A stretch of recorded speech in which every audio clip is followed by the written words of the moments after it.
Chers amis, nous avions vu les dernières fois que Dieu, dans sa grande bonté pour se révéler aux hommes, leur parle en paroles humaines. C'est le Christ Verbe incarné qui est cette parole unique du Père. Or le Christ ne parle pas seulement dans le Nouveau Testament ou dans l'Évangile. Il parle dans toutes les Écritures saintes. Il est la parole de Dieu de la Genèse à l'Apocalypse.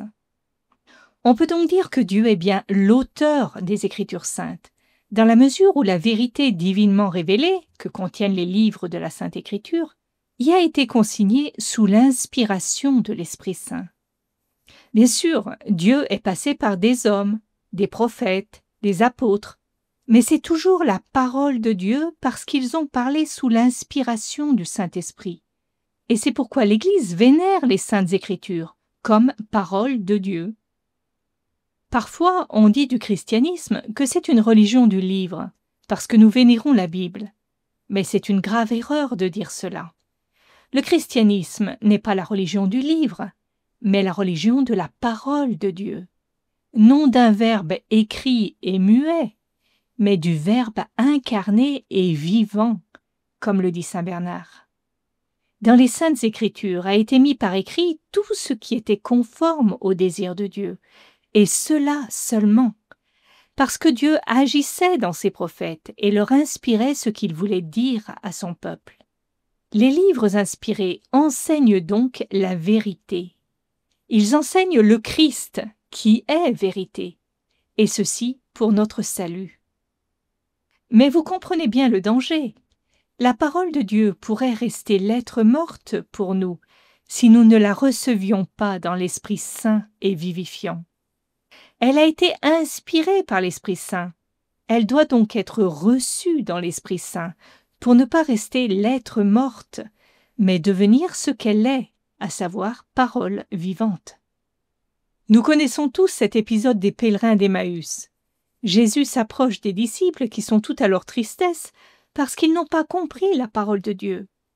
Et Jésus, patiemment, va leur ouvrir l'esprit à l'intelligence des Écritures et leur faire comprendre tout ce qui le concerne, en commençant par Moïse et en parcourant tous les prophètes.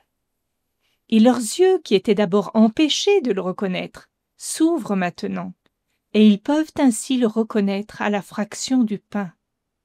Voyez comme l'Écriture et l'Eucharistie sont liées. Nous ne pouvons pas comprendre le mystère du Christ dans l'Eucharistie si nous ne le reconnaissons pas dans les Saintes Écritures. C'est pourquoi l'Église a toujours vénéré les divines Écritures comme elle vénère aussi le corps du Seigneur. Saint Jérôme avait bien raison de dire « ignorer les Écritures », c'est ignorer le Christ. Le Concile Vatican II a beaucoup insisté sur l'importance pour le peuple chrétien de se nourrir de la parole de Dieu, pour apprendre la science éminente de Jésus-Christ, pour reprendre l'expression de saint Paul dans sa lettre aux Philippiens. Seulement, la lecture des Saintes Écritures ne suffit pas. Elle doit s'accompagner de la prière, pour que s'établisse un véritable dialogue entre Dieu et l'homme. Car comme le disait saint Ambroise, nous lui parlons à Dieu quand nous prions, mais nous l'écoutons quand nous lisons les oracles divins. Et surtout, nous recevons dans la prière la grâce du Saint-Esprit qui nous donne la lumière pour comprendre cette parole de Dieu. Dans l'épilogue de la Constitution sur la révélation divine, le Saint Concile écrit que par la lecture et l'étude des livres saints, le trésor de la révélation confiée à l'Église comble de plus en plus le cœur des hommes. Et le Saint Concile espérait de ce renouveau de la lecture de l'Écriture sainte un grand renouveau de vie spirituelle pour tous. Et de fait, si nous nous nourrissons de la parole de Dieu, nous aurons de plus en plus les sentiments du Christ, les pensées du Christ, la sagesse du Christ, la vie du Christ en nous. Et quel renouveau alors! Nous pourrons dire avec saint Paul, ce n'est plus moi qui vis, c'est le Christ qui vit en moi. Nous deviendrons nous-mêmes parole de Dieu pour nos frères. J'ai vu récemment un très beau témoignage de ce que la parole de Dieu peut faire en un homme. C'est le témoignage de Yoon Zanning. Youn est chinois et vit donc en Chine. Alors qu'il a 16 ans, toute sa famille se convertit suite à la guérison miraculeuse de son père, qui était atteint d'un cancer des poumons et de l'estomac. Toute la famille s'était mise à prier avec grande foi, toute une nuit, suite à une parole de Dieu entendue par sa mère, parole qui l'invitait à revenir à Dieu.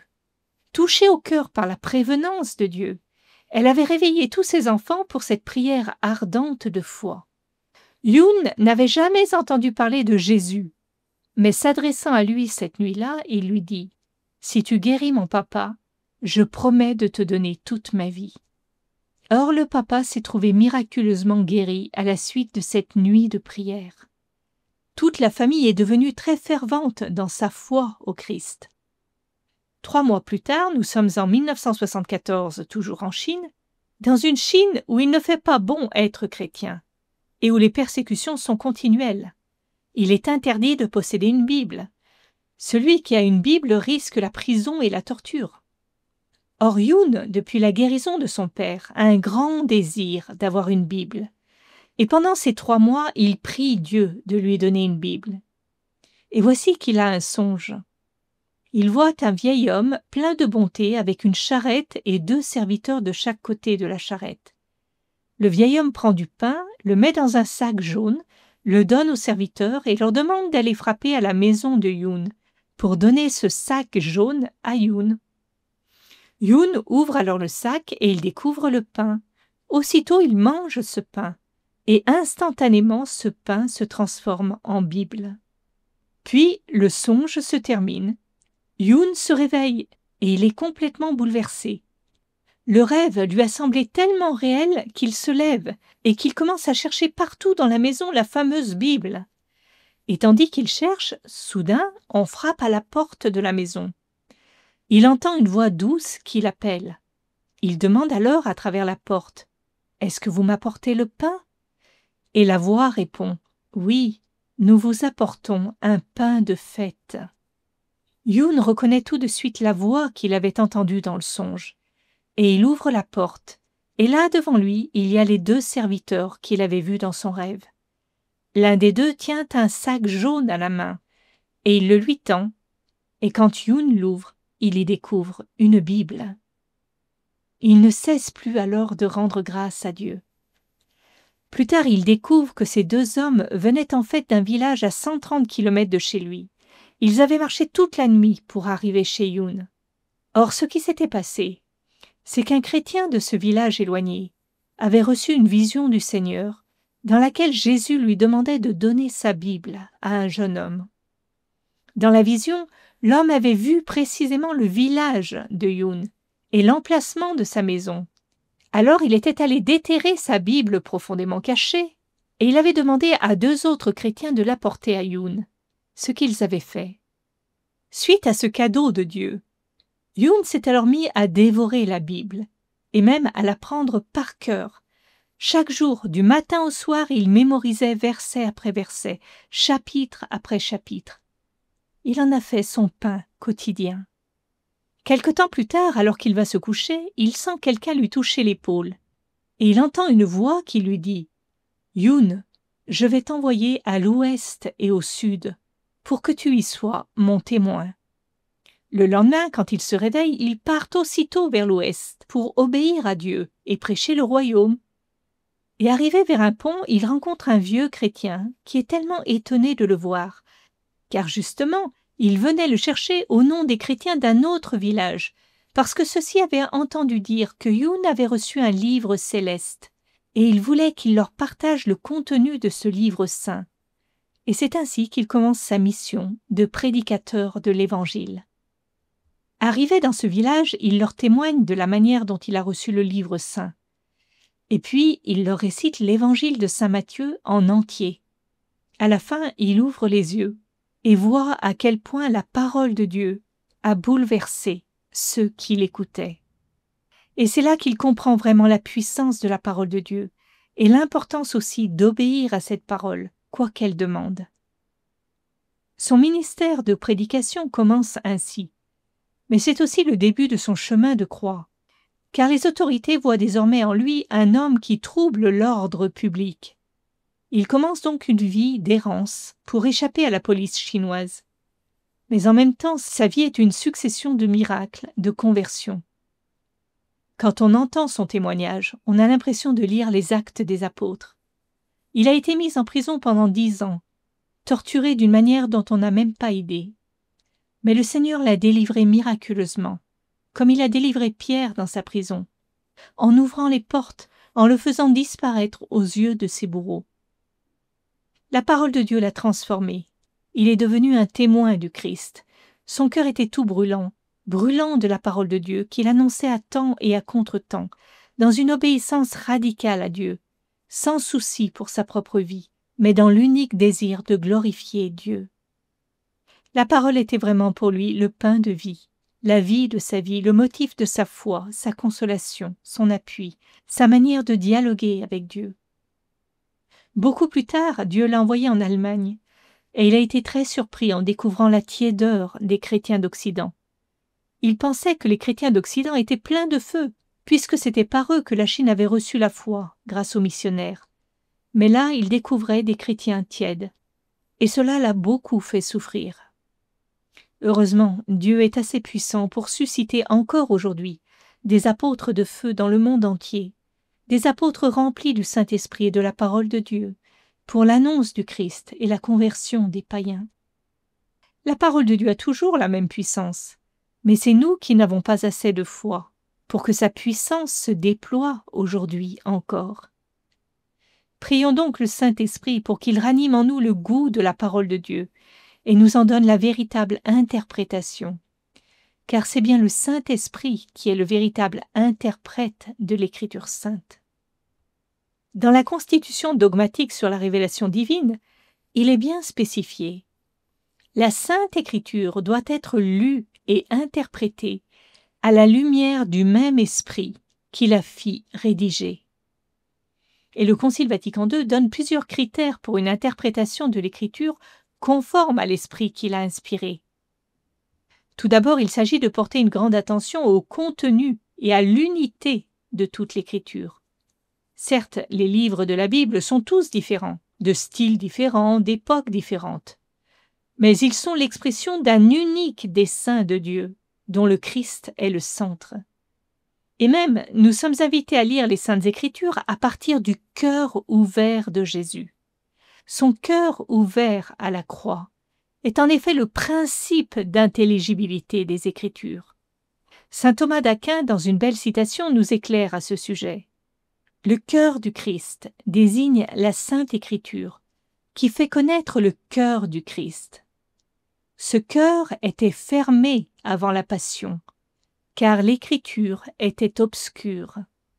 Mais l'Écriture a été ouverte après la Passion, car ceux qui désormais en ont l'intelligence considèrent et discernent de quelle manière les prophéties doivent être interprétées. Cette citation doit vous rappeler quelque chose.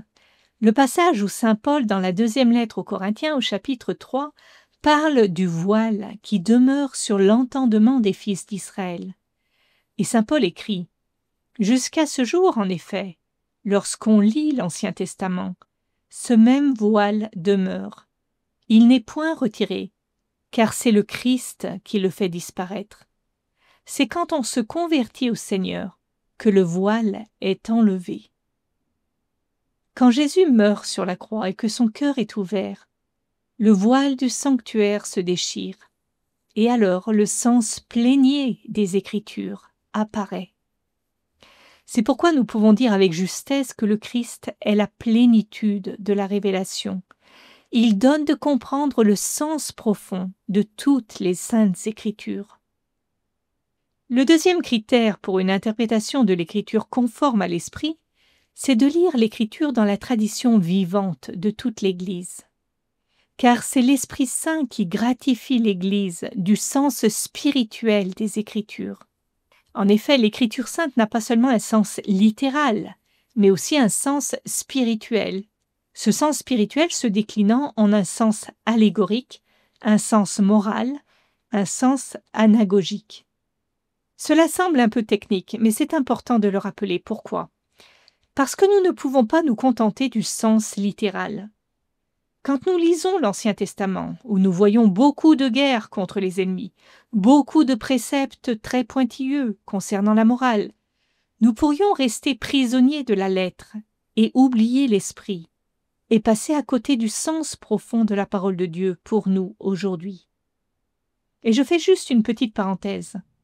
Nos frères juifs qui n'ont pas accueilli la clé d'interprétation des Écritures qu'est le Christ restent bien souvent dans cette lecture littérale, et nous en voyons le danger aujourd'hui. De même que Dieu leur demandait il y a plus de 3000 ans de chasser les peuples impies aux alentours pour prendre la terre promise. De même, ils continuent de penser qu'ils doivent être en guerre contre les peuples qui les entourent pour créer le grand Israël, du Nil à l'Euphrate. Ils sont restés attachés à la lettre de l'Écriture. Le sens littéral enseigne les événements et donc on doit le prendre en compte. Mais il n'est pas suffisant. C'est l'Esprit Saint qui nous dévoile le sens spirituel des Écritures saintes. Les événements relatés dans la Bible ont une valeur de signe. Ainsi, ils peuvent avoir un sens allégorique.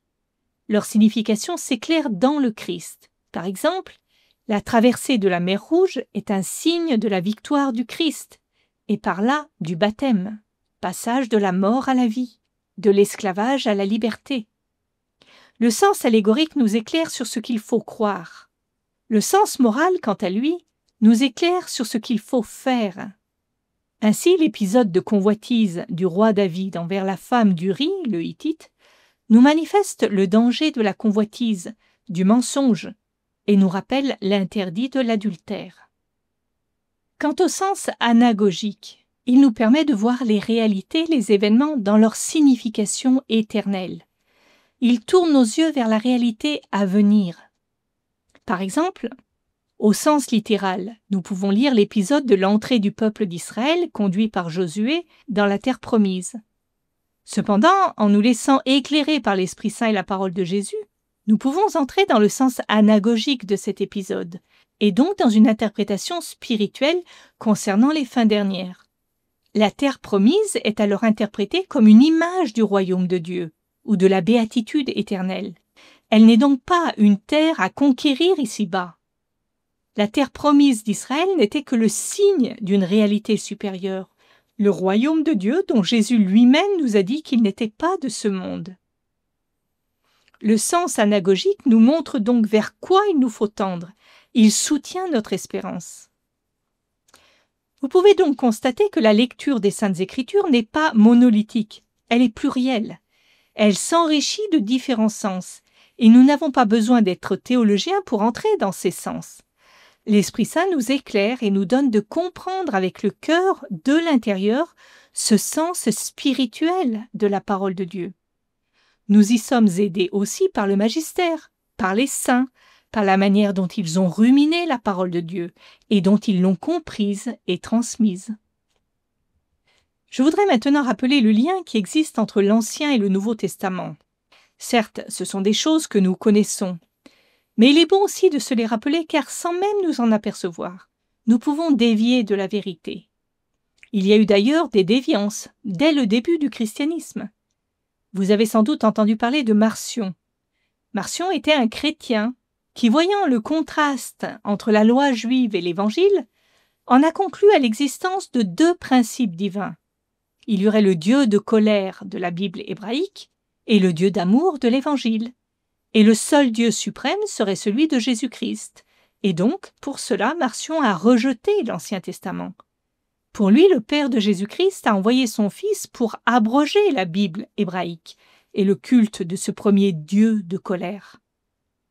Mais vous voyez bien que cela est contraire à la parole de Jésus, qui a dit qu'il n'était pas venu pour abolir, mais pour accomplir la loi et les prophètes. Certes, les livres de l'Ancien Testament contiennent de l'imparfait et du provisoire, mais ils témoignent de toute la divine pédagogie de l'amour salvifique de Dieu. À travers tout l'Ancien Testament, Dieu préparait l'avènement du Christ sauveur du monde. Et donc, on peut dire que dans l'Ancien Testament se tient caché le mystère de notre salut. Nous devons donc recevoir tous les livres de l'Ancien Testament comme divinement inspirés. Il conserve une valeur permanente, puisque l'ancienne alliance n'a jamais été révoquée. Cependant, c'est bien dans le Nouveau Testament, et notamment dans les Évangiles, que la puissance divine pour le salut de tout croyant s'y manifeste de manière singulière. Comme nous le dit le catéchisme de l'Église catholique, les Évangiles sont le cœur de toutes les Écritures, en tant qu'ils contiennent le témoignage par excellence sur la vie et sur l'enseignement du Verbe incarné, notre Sauveur. Dans les premiers siècles de l'Église, il y avait des chrétiens judaïsants, c'est-à-dire ceux qui venaient du judaïsme et qui opposaient leurs archives, c'est-à-dire l'Ancien Testament, les prophètes, à l'Évangile, c'est-à-dire à la révélation du Nouveau Testament. Et ils disaient « Ce que je ne trouve pas dans les archives, donc dans l'Ancien Testament, je ne le crois pas non plus quand je le trouve dans l'Évangile. » Et ainsi, ils subordonnaient l'Évangile de Jésus-Christ à l'Ancien Testament. À cette erreur, saint Ignace d'Antioche oppose le témoignage vivant de Jésus-Christ, le maître des prophètes eux-mêmes, en qui ils ont cru et par qui ils furent sauvés. Et donc il leur répond « Pour moi, mes archives, c'est Jésus-Christ. Mes inviolables archives, c'est sa croix et sa mort et sa résurrection, et la foi qui vient de lui. » Face aux judaïsants, il rappelle donc le cœur de la révélation divine. Et ce cœur de la révélation divine, c'est le Christ. Et c'est pourquoi il dit « Quant à moi, je me réfugie dans l'Évangile, comme dans la chair de Jésus-Christ, et dans les apôtres comme au presbytérium de l'Église. » Cette primauté de l'Évangile, on la retrouve aussi dans les écrits de sainte Thérèse de l'Enfant Jésus, qui disait « C'est par-dessus tout l'Évangile qui m'entretient pendant mes oraisons. En lui, je trouve tout ce qui est nécessaire à ma pauvre âme. J'y découvre toujours de nouvelles lumières, des sens cachés et mystérieux. » Et cela ne doit pas nous étonner, puisque en Jésus est la plénitude de la divinité. Il est cette manne céleste qui rassasie nos âmes. Nous sommes donc invités à écouter notre Dieu à travers sa parole, cette unique parole de Dieu qui se dit à travers l'Ancien et le Nouveau Testament. Pour la foi chrétienne, en effet, il n'y a pas deux histoires. C'est une seule et même histoire, celle du salut que Dieu conduit depuis la création jusqu'au Christ, et du Christ jusqu'à l'éternité promise. L'Ancien Testament, c'est la promesse, le cheminement d'un peuple, les figures et les prophéties. Le Nouveau Testament, c'est l'accomplissement. Jésus en est la clé, la lumière qui éclaire les Écritures anciennes. Il nous faut donc relire l'Ancien Testament à la lumière du Nouveau, à la lumière du Christ. Et ainsi on découvre que la Pâque de Moïse annonce la Pâque du Christ, que David prépare le royaume de Jésus, que la loi pointe vers la grâce et l'Évangile. Mais l'inverse est vrai aussi. Il nous faut lire le Nouveau Testament à la lumière de l'Ancien, pour deux raisons au moins. D'abord pour comprendre que Jésus ne sort pas de nulle part. Les paroles, les gestes, les images qu'il utilise s'enracinent profondément dans l'histoire et la foi des patriarches, dans la foi d'Israël à qui Dieu a parlé en premier. Et ce qu'ils ont vécu ne perd pas sa valeur propre du fait qu'ils représentent des étapes intermédiaires du salut. Deuxième raison pour laquelle il nous faut relire le Nouveau Testament en continuité de l'Ancien, c'est parce que l'Ancien préfigure le Nouveau, préfigure ce que Dieu a accompli dans la plénitude des temps en la personne de son Fils incarné. Saint Augustin disait justement « Le Nouveau Testament se cache dans l'Ancien, alors que l'Ancien Testament est dévoilé dans le Nouveau. » Ancien et Nouveau Testament se tiennent donc la main. L'un prépare, l'autre accomplit, et ensemble ils nous conduisent à Dieu. Cependant, je voudrais apporter une précision qui me semble importante. Si le Nouveau Testament accomplit l'Ancien, nous n'avons pas, nous chrétiens, à revenir aux pratiques de l'Ancien, car le Nouveau Testament ne saurait être subordonné à l'Ancien, puisque dans le Nouveau Testament est la plénitude de la révélation. Rappelez-vous saint Paul dans sa lettre aux Galates, eux qui étaient tentés de revenir aux pratiques mosaïques, à l'observance de la loi, à la circoncision. Eh bien, que leur dit saint Paul? « Ô Galates stupides, qui donc vous a ensorcelés? Je n'ai qu'une question à vous poser. L'Esprit Saint, l'avez-vous reçu pour avoir pratiqué la loi ou pour avoir écouté le message de la foi? Comment pouvez-vous être aussi fous? Après avoir commencé par l'Esprit, allez-vous maintenant finir par la chair? » Saint Paul leur rappelle que la loi ancienne n'est pas au-dessus de la grâce et de la liberté donnée par le Christ. Cela peut nous paraître évident à nous.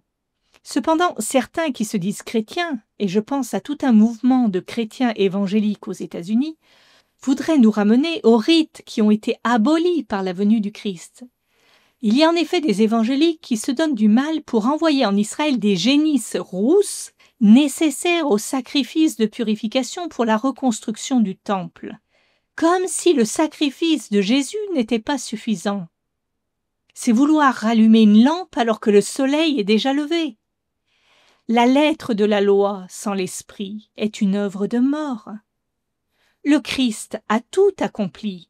Il est lui-même le temple. Nous n'avons pas à revenir à la construction d'un temple de pierre. Il est lui-même le grand prêtre qui a fait disparaître le sacerdoce lévitique. Il est lui-même le sacrifice parfait, saint et agréable à Dieu. Et nous n'avons plus besoin de sacrifier des animaux qui sont incapables d'ôter le péché. Revenir aux rites anciens pour hâter le retour du Christ, car c'est bien là l'idée de ces chrétiens évangéliques, c'est renier l'œuvre de la croix. C'est là une imposture antichristique. Mes amis, restons donc attachés à Jésus seul, car lui seul est l'alpha et l'oméga, le commencement et la fin.